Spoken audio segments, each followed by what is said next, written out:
Hey guys, West Coast Slot Car here. I'm taking a look at the Burago F1 modifications. So what we're gonna do is I got it completely torn down. As you can see, they just drop in and all that. So there's the bottom plate there. Here's the front wing assembly, and here's the part of the rear housing or assembly for the rear axle. Just set that in there just like that. So of course chip's gonna go right up in the front here. We gotta do a little bit of modification to the chip, just sand one edge down, and then what we'll do is we'll get rid of the supporting bracket in the middle here. Try to keep these tabs in place just so it doesn't slide around. I like try to keep everything as original as possible. And then I just got a 132 scale motor. I'm gonna get some 124s. They're on order, so they should be coming soon. So we can't do an inline assembly here. As I'm knocking everything around like that, because we have this big mounting stud for the body. So let's take that off for now. This is probably upside down, but yeah, it is. So here it is here, better way around so it sits. So again, can't do it in line because of this stud. So what I've been thinking, and I'm relatively new to slot cars. Only been back about a year and a half, almost 2 years, I guess. So what we're gonna do is we're gonna do a pulley system from here to the back axle. I have removed the stock back axle because it was undersized. And we're gonna just do like a rubber O-ring, a whisper system from here to here. And yeah, we got everything on order. So, you know, next week or two, we should have some more videos up, but this is the rough layout of what I'm gonna do. And then of course we'll do the shoe or the guide plate, whatever you guys want to call it. Probably off this one stud here. And we'll get it spring loaded and all that too. But yeah, guys, this is the start of it. So we'll get tied in here. We'll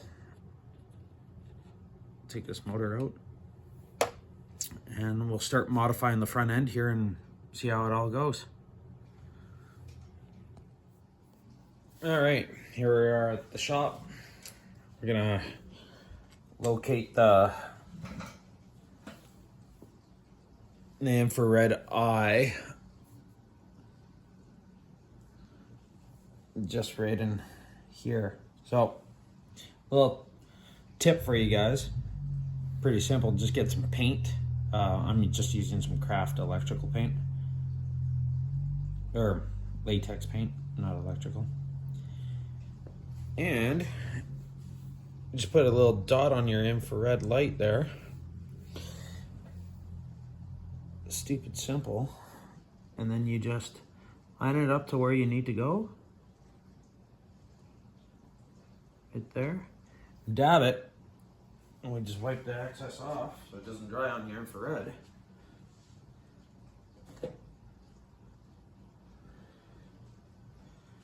So, wiped it off. Nice clean and clear again.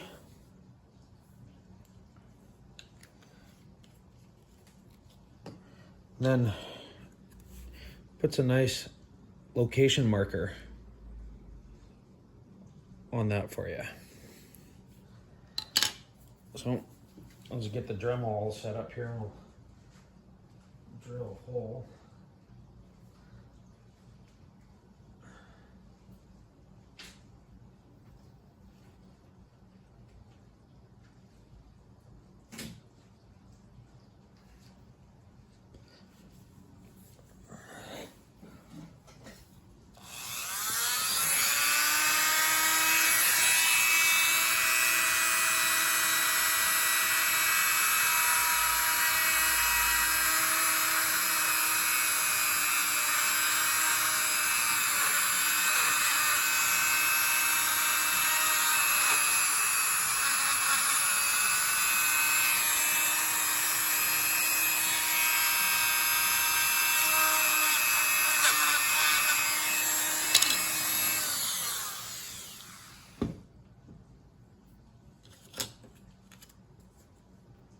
There we go.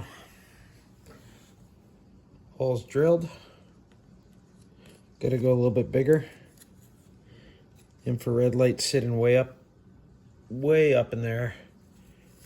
Right by my thumb there.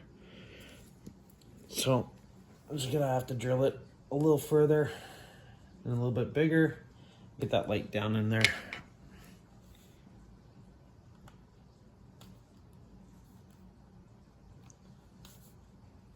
So we'll just go over to the drill press and do that.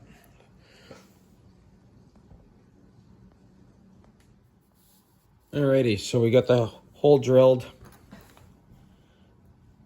I did have to cut the front support out. Did some shaving on the sides here as well. And then on the actual bottom plate of the chassis, you can see I've shaved there and there just a little bit. So when it's all in, the chip doesn't have to sit perfectly center.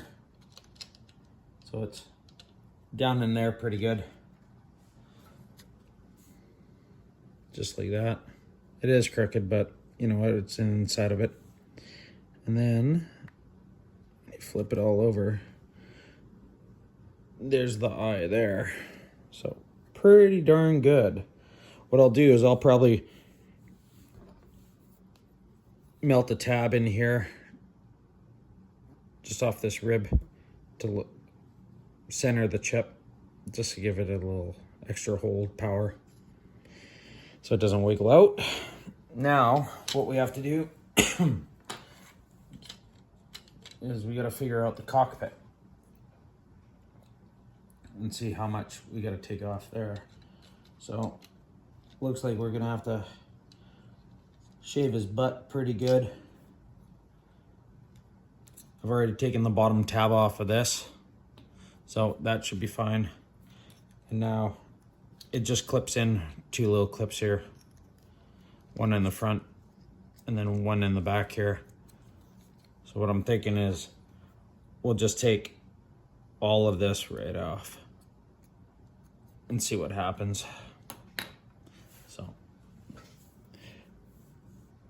So bear with me. We'll take all this off and test fit it again. All right, guys. So I shaved the cockpit quite a bit. See how much I've taken out here. Let's get this orientated right. A fair bit of it came out. Best way I find to cut this is I just mount a hacksaw in the vise. I mark it. That way it gives you a nice even cut on it, right? Just do it by hand, nice and slow. You don't have to worry about it like a Dremel tool slipping or anything like that. So get the chip in. Forgot to cut the hole for the switch, so I've done that as well. It's just in there loose right now, but place the body back on. Ooh, bend in the antennas. And we just hold it lightly to see how everything is mounted. No gap there. No gap there. And then the underside. You can see the switch there and the infrared right there. So, good start. Now we're just waiting for some parts. Stay tuned, guys, and remember to like and subscribe.